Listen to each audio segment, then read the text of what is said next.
नमस्कार, आप देख रहे हैं खबरों का पंचनामा। मैं हूं आपके साथ परवीन शेख। हम लेकर आए हैं देश और दुनिया की 5 बड़ी खबरें, जिस पर चर्चा के लिए हमारे साथ स्टूडियो मौजूद हैं कैपिटल टीवी के editor in chief doctor Manish Kumar. Sir, आपका बहुत बहुत स्वागत है। धन्यवाद। सबसे पहले एक नजर आज की टॉप हेडलाइंस पर। सोमनाथ मंदिर के स्वाभिमान पर्व में पीएम मोदी ने भरी हुंकार, बोले हमें मिटाने वाले थक गए, हम आज भी अडिग, गजनी से औरंगजेब तक इतिहास में दफ्न। ममता बनाम ईडी पर सियासी घमासान तेज, विपक्ष के नेता शुभेंदु अधिकारी के काफिले पर हमला, बीजेपी बोली ये लोकतंत्र और संविधान पर हमला। मुंबई के शिवाजी पार्क में उद्धव और राज ठाकरे की संयुक्त रैली, ठाकरे भाइयों ने बीजेपी और फडणवीस पर साधा निशाना, अपनी जीत का किया दावा। कांग्रेस का मनरेगा बचाओ अभियान हुआ फेल, विरोध प्रदर्शन में बड़े नेताओं की गैर मौजूदगी से कार्यकर्ता निराश, अब उपवास रखकर दर्ज कराया विरोध।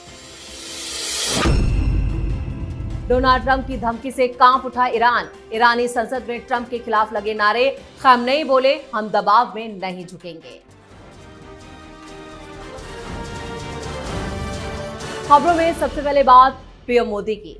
प्रधानमंत्री नरेंद्र मोदी अपने गुजरात दौरे के दूसरे दिन सोमनाथ में आयोजित शौर्य यात्रा में शामिल हुए। यह औपचारिक शोभा यात्रा सोमनाथ मंदिर की रक्षा करते हुए अपने प्राणों की आहुति देने वाले अनगिनत वीर योद्धाओं को श्रद्धांजलि अर्पित करने के मकसद से निकाली गई थी। शौर्य यात्रा में 108 घोड़ों के साथ एक प्रतीकात्मक जुलूस निकाला गया, जो शौर्य, साहस और बलिदान का प्रतीक माना जाता है। इसके बाद प्रधानमंत्री मोदी ने सोमनाथ मंदिर में दर्शन पूजन किया, साथ ही शौर्य सभा को संबोधित किया।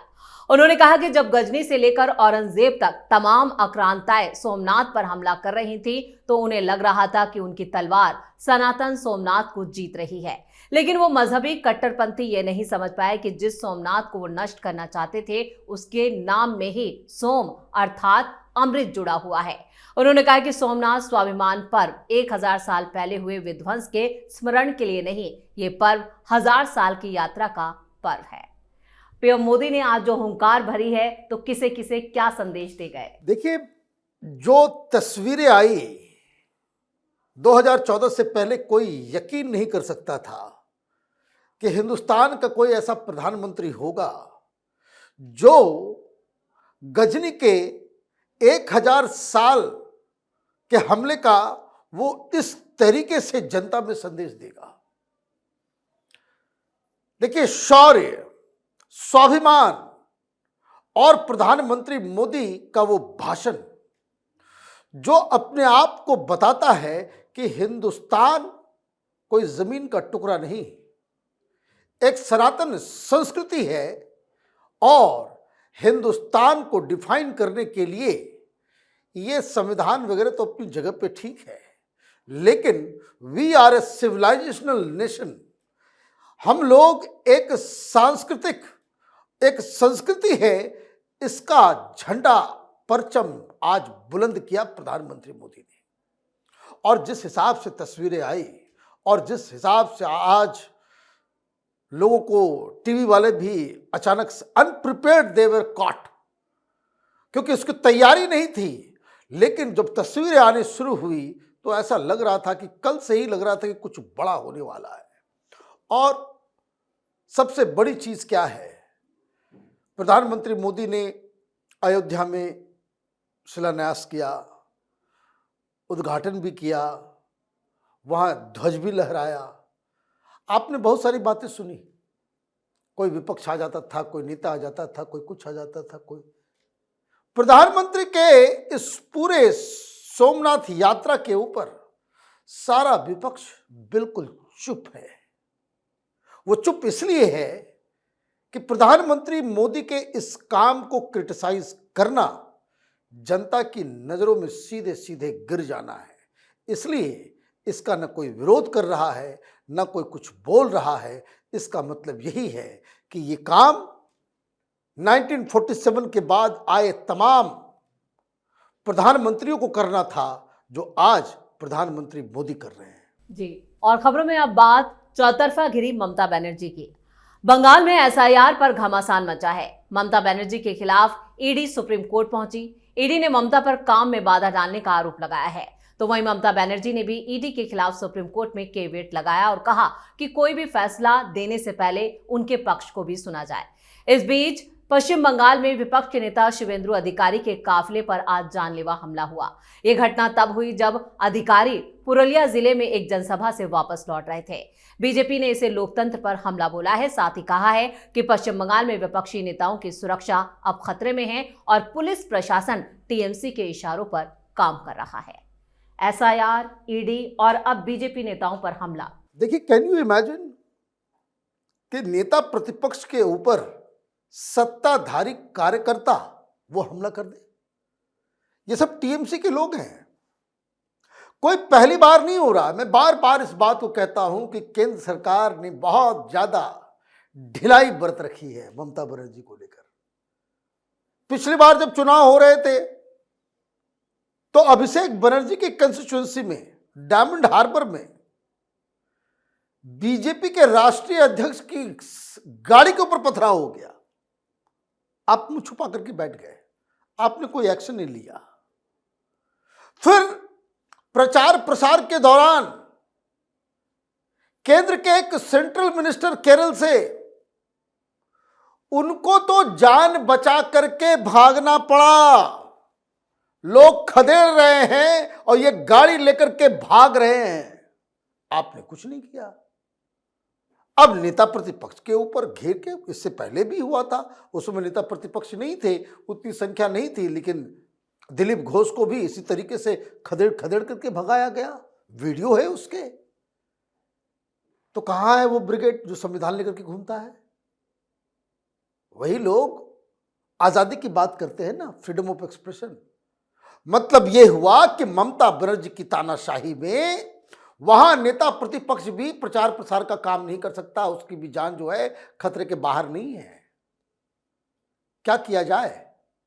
मामला सुप्रीम कोर्ट में है, कल उसके ऊपर सुनवाई होगी और मैं यकीन के साथ कह सकता हूं, सब हम एक धृतराष्ट्र के देश में बैठे हुए हैं। सुप्रीम कोर्ट, हाई कोर्ट सब आंखें बंद करके इधर उधर झांकेंगे और इस एनआरकी को बाकायदा प्रमोट करने का काम ये सारे लोग कर रहे हैं जिनके ऊपर इस हिंदुस्तान में रूल ऑफ लॉ लागू करने की जिम्मेदारी है। इसमें हाई कोर्ट, सुप्रीम कोर्ट और केंद्र सरकार, ये सब इस पाप के भागीदारी है। जी, खबरों में अब बात बीएमसी चुनावों की।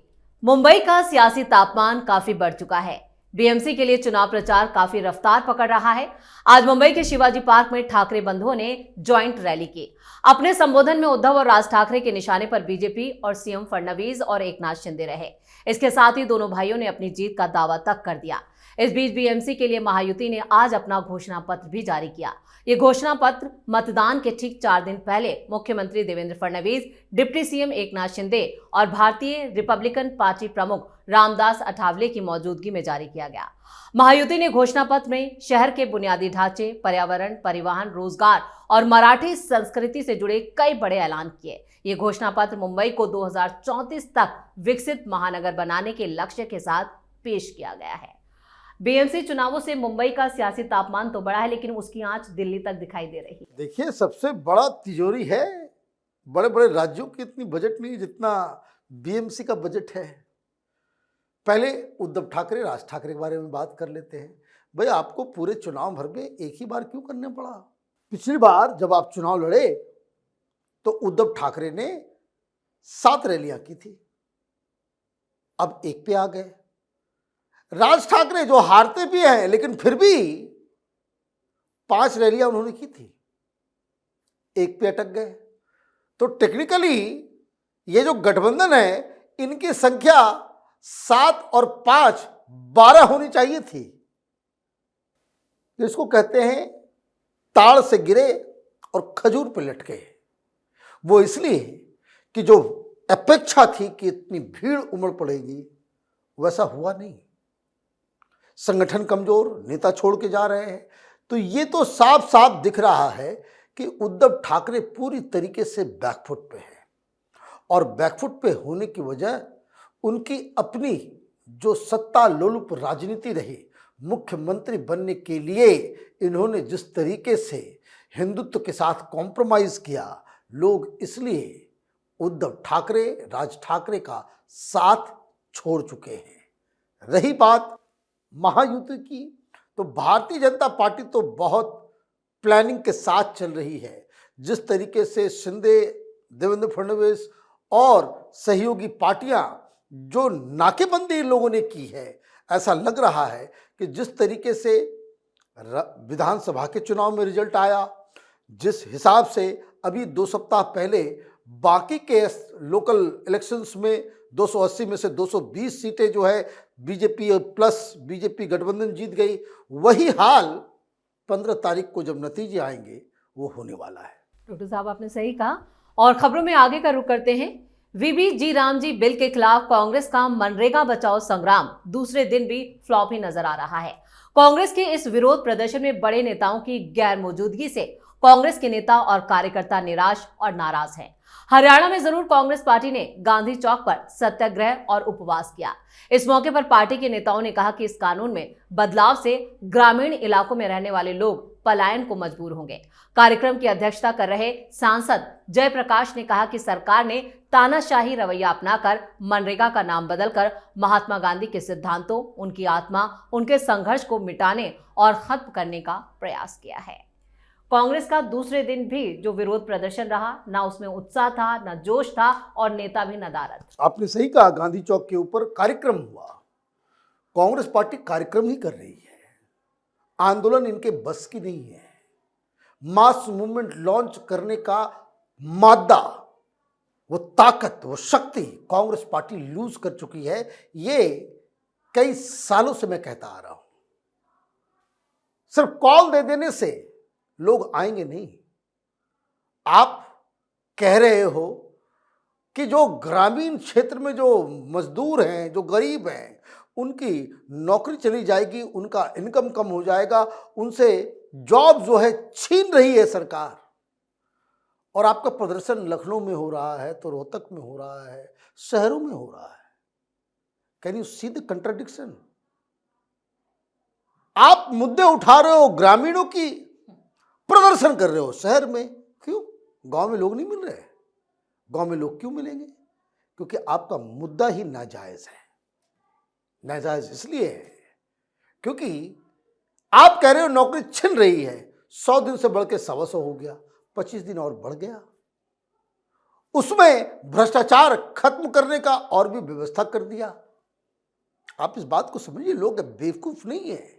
वो जमाना कांग्रेस पार्टी को इस नींद से बाहर आना पड़ेगा कि आप दिल्ली में बैठे चंद पालतू पत्रकारों को, एडिटर्स को, बड़े बड़े एंकर्स को दावत देते थे, रात और शाम हसीन करते थे, पार्टियां करने के बाद एक नैरेटिव चला दिया करते थे और अखबारों के जरिए प्रोपेगेंडा कर दिया करते थे और राजनीति कर लिया करते थे। ये समय चला गया है।